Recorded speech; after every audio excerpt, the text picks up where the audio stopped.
Of course, my fellow colleagues here, Gunjan, who's the MD and CEO for Bata, Manish, who's the co-chairman as well for the CII, and heads Pepe Jeans London, Kavita Rao, who's from Accenture as well. So, very happy to be here, and this is an important session because we're talking about retail, right, which is the heart of everything that we do, we experience day in, day out.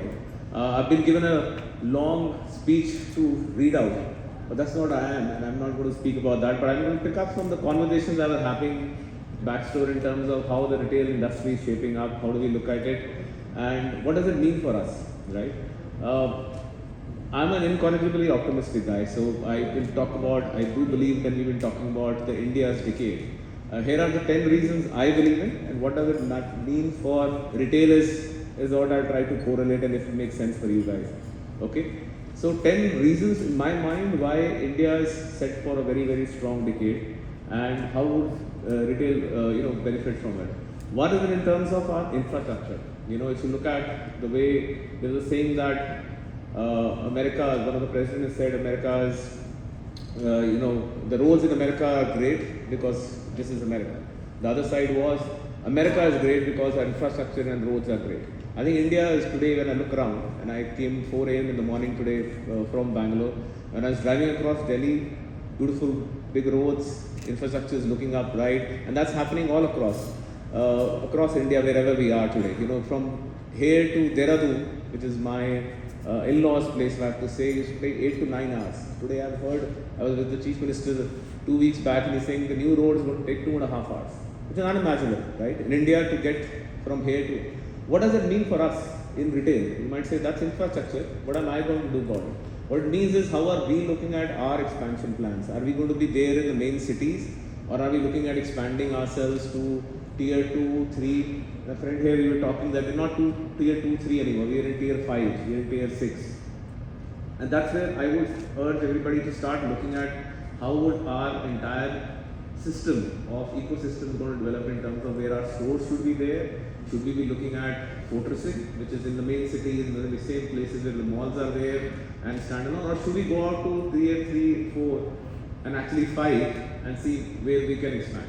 The other would be in terms of when great infrastructure happens, is how we're looking at our supply chain. Are we going to be able to leverage that? Are we able to reach out those places as well? Right? So that's point number one. Number two, I would say in terms of pure the digitalization that's happening in India. We're all experiencing it, right? India now tops, it's the fastest and the highest in terms of transaction digitalization that's happening.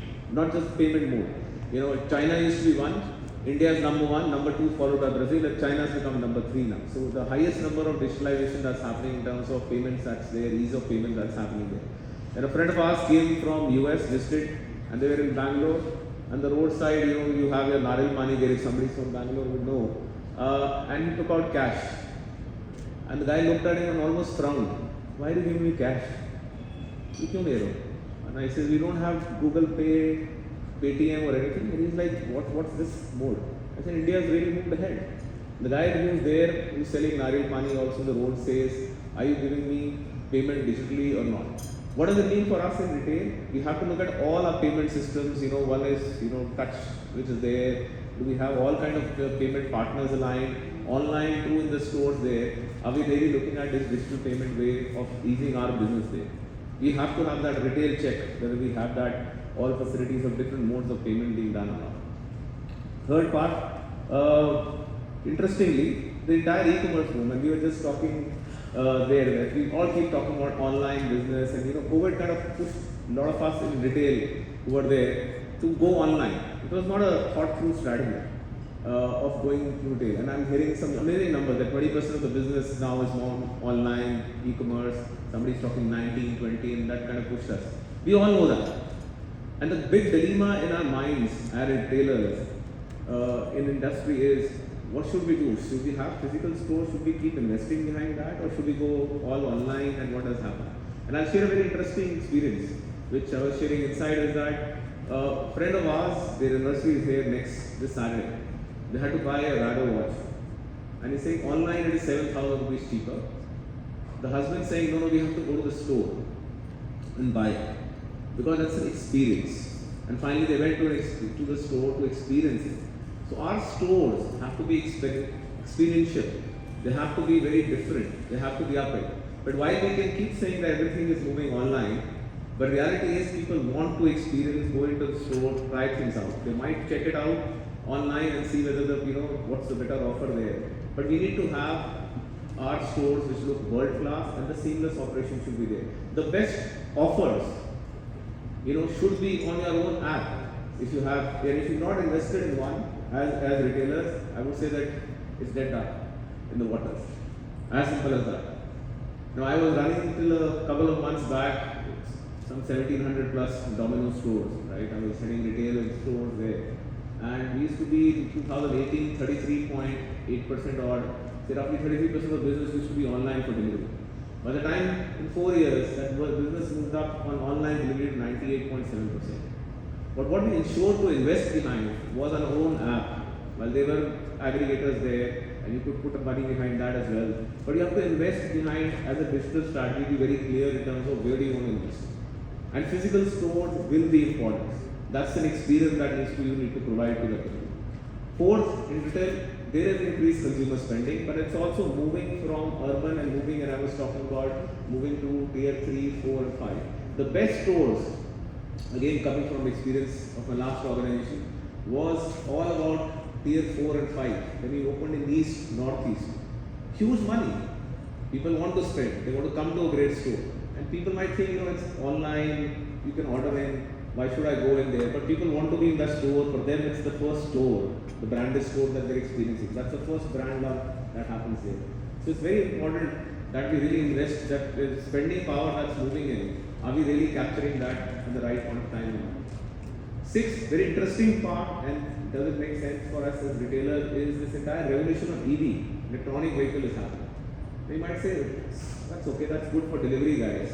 But are we looking at EV for our supply chain system, how our products are being carried? You might say, abhi to aa raha hai, abhi to, these things will take some time, the trucks and all will take some time, and EV will happen. But please invest in that. The last mile investment in EV is must. I can give you some numbers which will shake you up, which is there. We never used to measure last mile delivery cost. When you're delivering a pizza, which is there. But when you measure, we say, okay, it's 12 rupees, 65 paisa. That's the cost of operating a bicycle, motorbike with fuel there. We moved to EV, the cost came down not by 10%, 20%, 30%. Cost came down to 80%. That goes directly to your bottom line. So are you leveraging EV in your entire supply chain system of how you're delivering the last mile or not? That's very, very important for all of us to think through this. If not, start investing in every phase.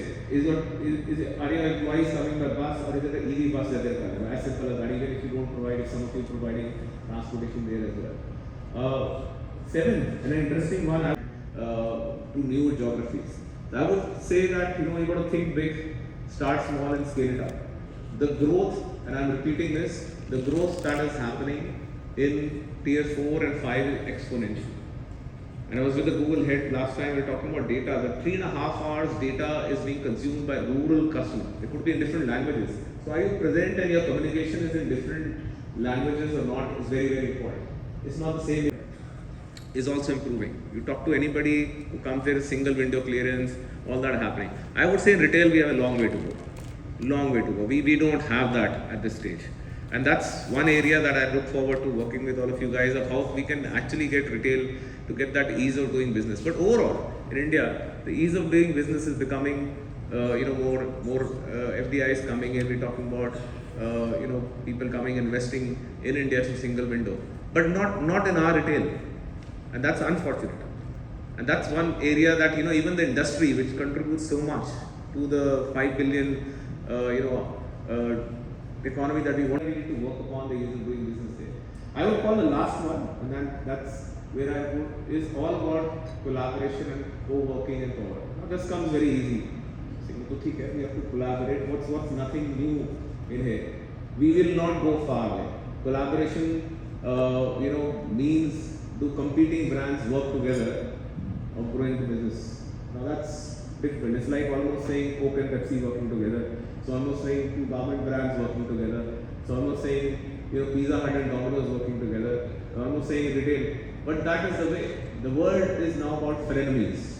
It is not about, it's a friend and enemies at both sides. You might be competing at each other, but you need to be together to work on how you grow the industry, how you capture, how you generate demand.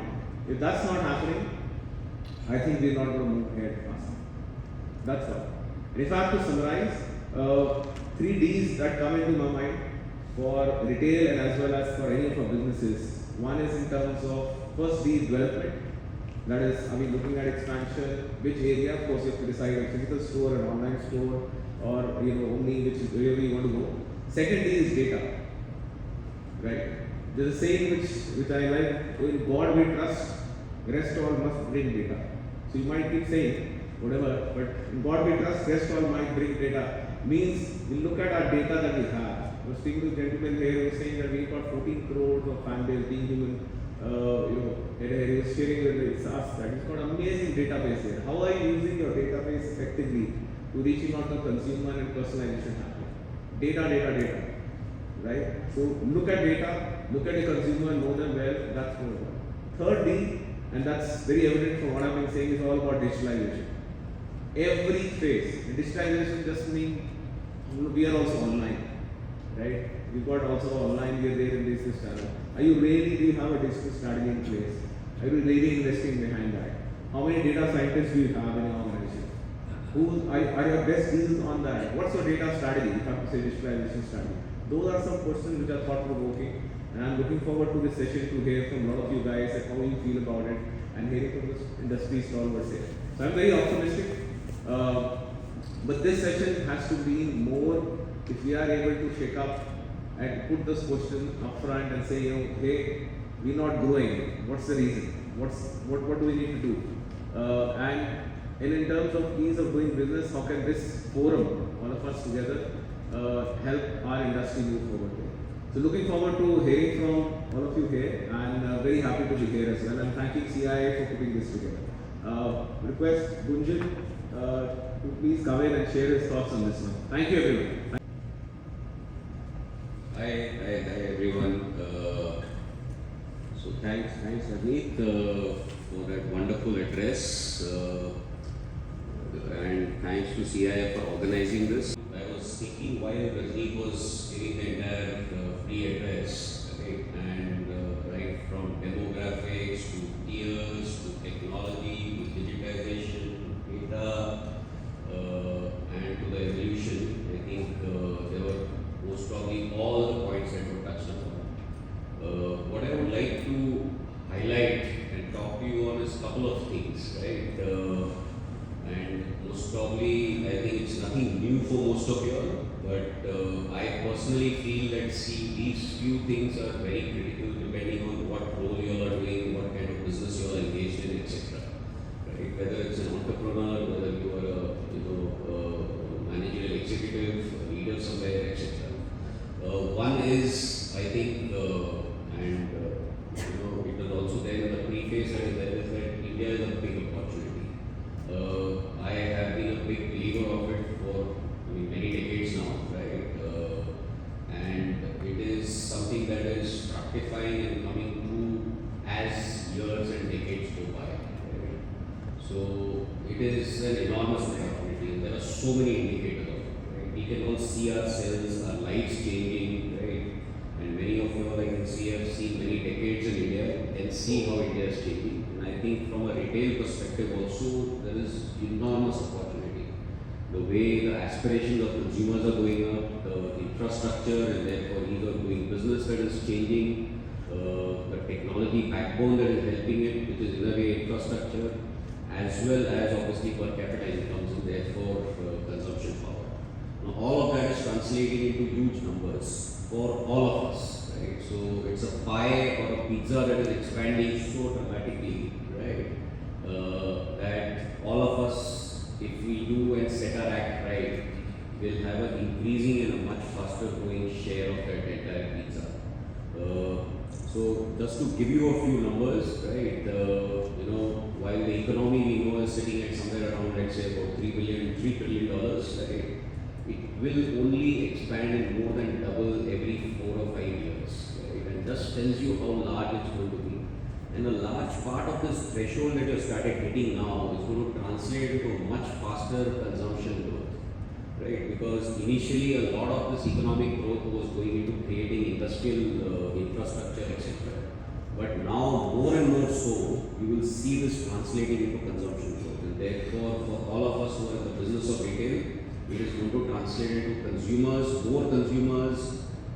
more heavy walleted consumers who can spend a lot more, and therefore then it's the onus is on us and how are we making sure that we are accessible to consumers as well as providing them what they want. Which comes therefore, and there are so many signs of it, right? I mean, you see all various companies, my organization, Bata, did about 500 crores in 2000, moved to about 1000 crores in 2010, so it was doubling. It has tripled in the last decade, and the mathematics just, you can take it further, right? So it's 3000 plus now. So it just tells you that this trend is not going to stop anywhere. What the onus is on us on how are we going to prepare for it. So there are many parts to it, and I would like to touch upon two things that I think are going to be even more drivers going forward and are going to be even more relevant going forward. I think the first thing is technology, right? If we are not able to adopt technology in everything that we do, and it's not only in terms of, let's say, a consumer interface, right, which is your e-commerce or omni-channel platform, or let's say the payment interface that you have provided, etc. But in everything that you do, the way you procure your goods, whether you're a small shop, whether you're a chain of small restaurants, or whether you're a large organization, it is going to make a big difference, and it's going to be a critical determiner of your competitive edge, right? How have you imbibed technology within the organization, within your setup, end to end, all across, right? And not only limited to enterprise, which is basically flow of goods and services through the organization right up to the consumer, but even in terms of the way you go about doing inciting, the way you do analytics, faster decision making, etc., etc. So all of this, I think, is going to boil down to one is first and foremost whether at whatever scale each one of us are, right? You've got the kind of digital backbone, and once you've got that, have you managed to get the kind of analytics that will help you make much better and faster decisions? So that's one big piece, right? And that's going to also manifest with consumers, and obviously there's a lot of work that people have done, and I'm sure a lot of the agenda today is going to talk about that. The second piece is going to be see what also this entire pace of access to technology is doing from a consumer lens is that they are evolving extremely fast. Their aspirations, their benchmarks, their expectations from all of us, right, as organizations is dramatically going up. And what that is doing is that it's going up at a much faster pace literally every day. What was acceptable as, let's say, for example, launched as fashion, let's say, and coming into India, let's say, or let's say a mobile phone, maybe with a lag of 6 to 12 months, is no longer acceptable. There are access that consumer has, and the consumer is now demanding it. Consumer sees benchmarks of it, and this is not only limited to people like you and me who are sitting in the metros, but also down pop strata, as was already talked about, right? So everyone, and the access is got democratized, right? People have access to it. So what does that imply for us? This fast-paced consumer expectation evolution implies that we will have to evolve and keep pace with it equally fast or even faster. And if we don't do that, there are multiple litany of examples of brands and corpses that lie on the road of history. Right? You go back, let's say for example, about 20 years, 30 years, 50 years, 70 years, you will see there are very few brands that last more decades, multiple decades. In fact, a couple of them that have lasted from an India perspective are sitting here on this panel, right? But it is not easy, and it's going to get even more difficult going forward, right? So making sure that you are got the pulse of the consumer and you are able to reorient yourself is going to be super critical to making sure that you stay relevant as the consumers evolve. Otherwise, you're more than likely to become a Nokia, you're more than likely to become a Bajaj Chetak, you're more than likely to become a Kodak film. So I would leave you with these 2 or 3 thoughts, right? Wish you all the best and look forward to discussion as well as insights over you today. All the best and have a great session. Good morning, everyone. For having me here today. I hope you are able to hear me clearly. So as part of the theme presentation, my intent today is to talk about a very important theme for retail and any consumer-facing industry, which is what's happening with the consumer today. Right? All of us are very interested in it. My thought is to talk about what I think is the resilient consumer, which is the new emerging trend that we are seeing on the backdrop of a volatile, uncertain world that we are living in. What this really means is very recently Accenture did a consumer research survey, polled over 10,000 consumers across 16 different countries in the world. And this was done in the months of March and April of this year. So it's a very, very recent research, and I think all of you might find it super relevant. The themes around the resilient consumer, right? And as I said, it's based on the recent research that we've done, polled over 10,000 consumers across 16 different countries. And it has got a good sample size coming in from India as well.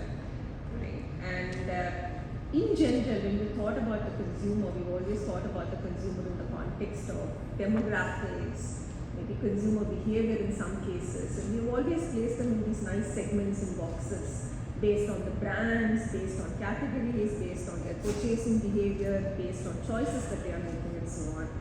The intention today is to really look at how consumers have reacted in the last 3 years to some of the macroeconomic changes that have happened. And why is it important to look beyond demographics and think about consumer mindset, their attitudes, and how are they making some of the decisions that they are making today when it comes to shopping behavior and purchasing, so that we are able to better understand some of the contradictions and unpredictable behavior we are seeing amongst consumers. So of course we are living in an era that is quite volatile, and the era is quite volatile, right? There is a great deal of uncertainty, and we can see that the Indian consumer is feeling less uncertain than the global consumer. When we looked at the global consumers, 85% of them felt that the future is uncertain. And this number was just 64% in India, and we can all understand that being Indians, we are experiencing what is happening in the macroeconomic environment here today. But what is also interesting is the Indian consumer is also cautious. So the optimism compounded with caution means that that is going to make a very important role in the kind of decisions they are making, be it around investing, be it around spending, be it around saving. Right? This is the first and most important thing. When we start to look at what are the biggest societal concerns that are impacting consumers today, most consumers across the world are seeing that their national economy is the biggest concern. Interestingly for India and the Indian consumer, that is not the case. As both Rajneet and Gunjan pointed out, we are far more optimistic in terms of what the future holds for us, which is really a good place to be in. But the interesting element that is emerging is the fact that concern for the environment has been increasing year on year, and this has now emerged as one of the top concerns for consumers, right? And the purchasing decisions and choices that they are beginning to make around sustainability, for example. So that really brings us to the thought around the resilient consumer. What we are trying to talk about here is to say that the kind of decisions consumers are making is based on how they see resilience in the respective mindsets that they have. Right? So what's really happening is we can almost place consumers in these 4 quadrants that you're seeing. So the horizontal axis that you're seeing is based on the level of optimism that consumers hold for the future, and how are they making decisions. Are they trying to take control of the current situation, or are they trying to let go of and let things take its own course? This is how the 2 quadrants have really been made.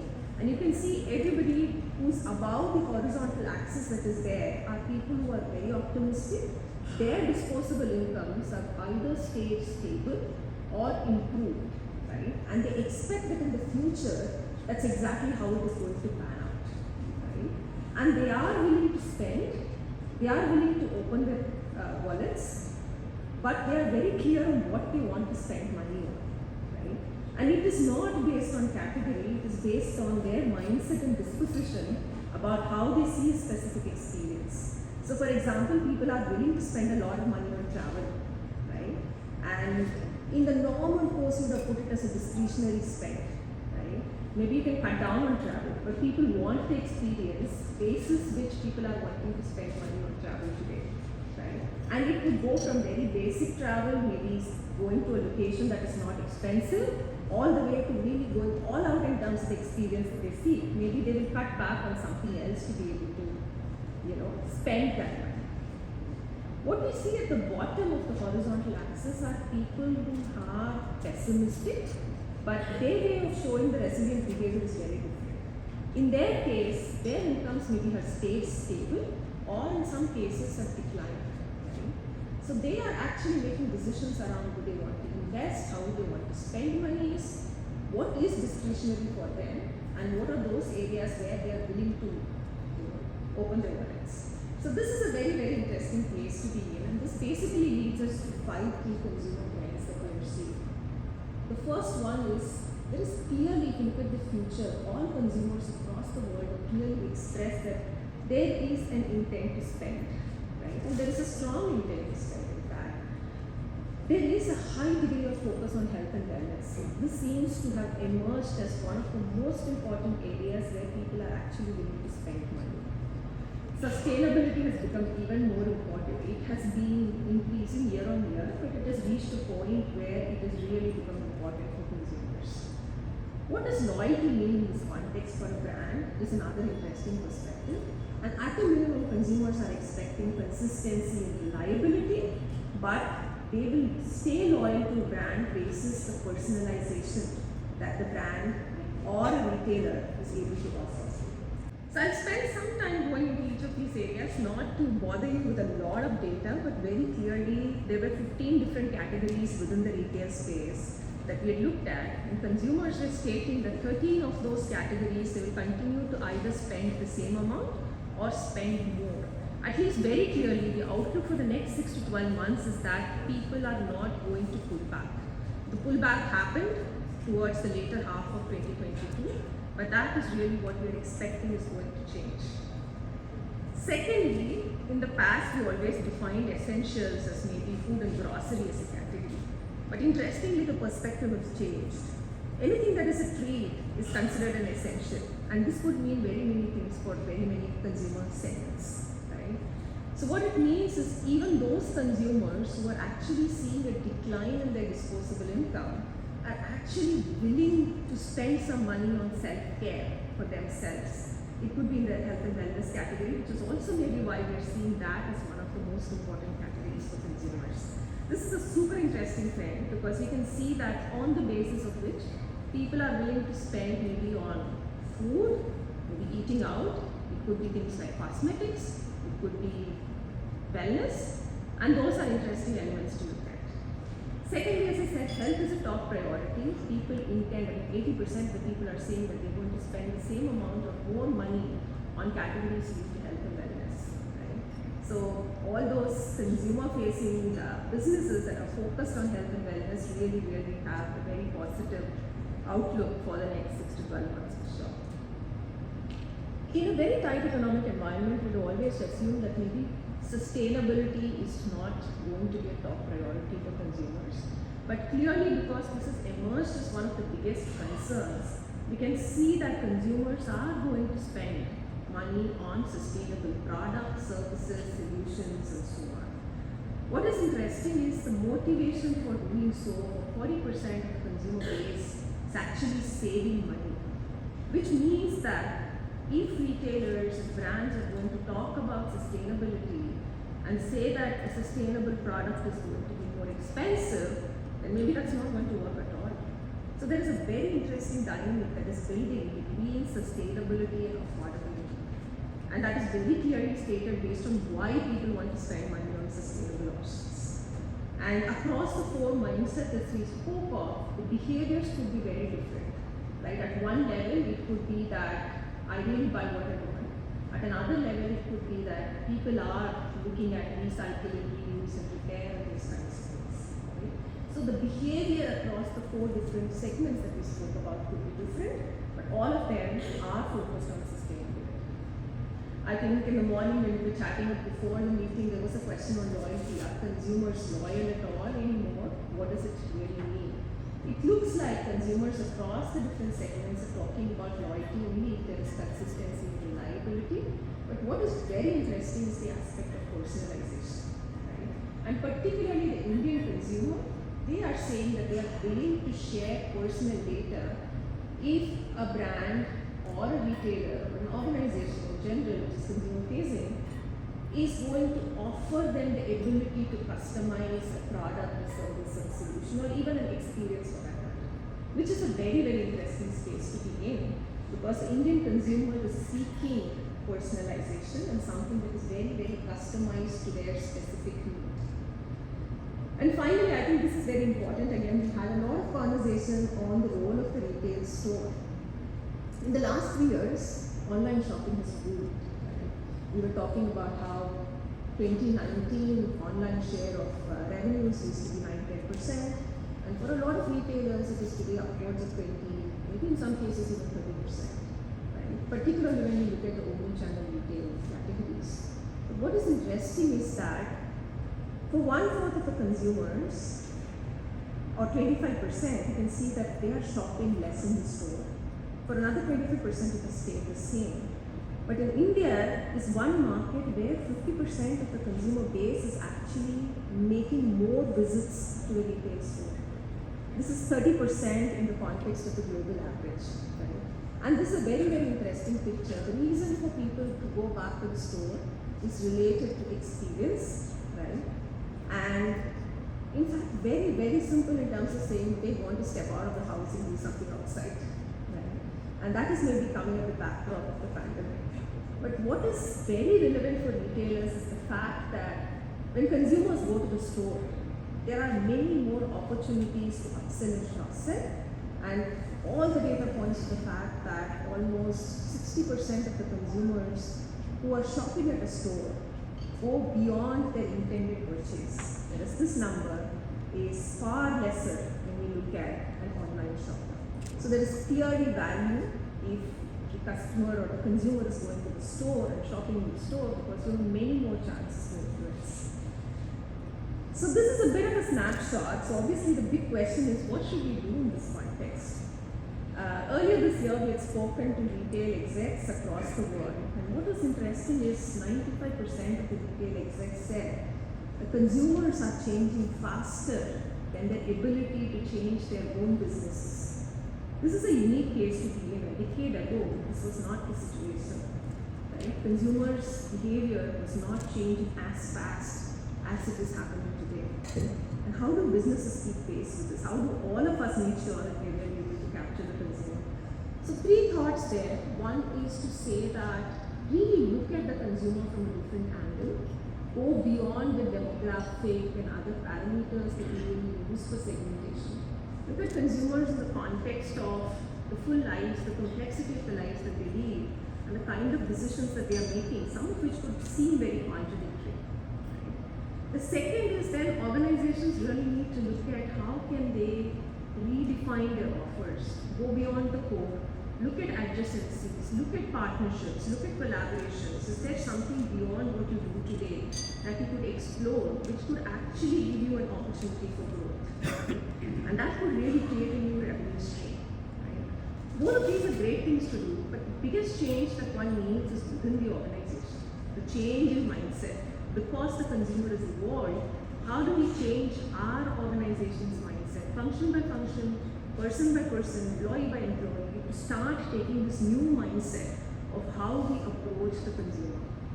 I think that will make the biggest difference, because then we really begin to understand who this resilient consumer is, what kind of behaviors are they showing, and how can we really meet the consumers where they are, and in the process deliver profitable growth in the retail space. So that is what I had to share. Thank you very much. Thank you, Gunjan, Kavita, Manish. Interesting insight. I was taking a lot of notes. This is, I come to these sessions not to share gyan. You're all gyani. Anyway, we don't have to give you gyan here. But it's a huge learning platform for me as well. I picked up so many things here. While I talked about the 3 Ds, I actually forgot the C in the D, which is the consumer. And I've been very honest and being absolutely direct. That is the most important one. That's what the reason we exist in any of the businesses, whether it's retail or consumer or FMCG, wherever we are. It is about that consumer. So thank you, Manish, for reminding me back there. I think Gunjan I talked about the 3Ds, and I'm going to put that aside because that's already there now. We talked about data and digitalization a lot, and Gunjan talked about technology and also how we can use analytics. On the sidelines, we were discussing that how omni-channel for him in their industry, which is Bata, how it's changing that, while you have all the stocks in across stores we have, but you could do, actually the consumer can go, and if he doesn't have the brown shoe instead of black that is there, you could just go and shop online. So he goes to the stores, chooses it, and gets delivered at his place. And he's got 2,000 stores now to do that. So that's a great example of how you can use technology and think about a business completely, not just online and store, but how you can marry both to get there. And he also talked about consumers evolving. And that's very important. We think we know consumers and the basics of, we've been taught all through in our life about the divide, 18 to 25, 25 and above, and so forth. But how consumers evolving. Avita, thanks for sharing the presentation. It's very, very interesting. And I picked a 5 points which you talked about, and it's just summarizing here. Strong intention to spend. We are all in the consumer and retail industry. This is, great news for all of us. This is what we want to understand here all the time, that consumer is ready to spend. That's interesting. And I heard another one from Manish that $280,000 in the lifestyle into 1.4 billion is an opportunity size. So that's really, really good for all of us.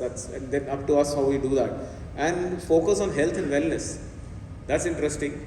And my partner sitting next to me, Gunjan, was saying that how sneakers business for them, that's also after the COVID which is there, and therefore casual dressing from garment perspective. I can so say from Britannia perspective as well, that how health and wellness, how we seeing the trend moving towards that side as well is happening. So this is something which is real happening, and we must really invest behind it. Third and very important one, and I missed it, and thanks for sharing that, is sustainability and inclusiveness, if I have to bring that one in there.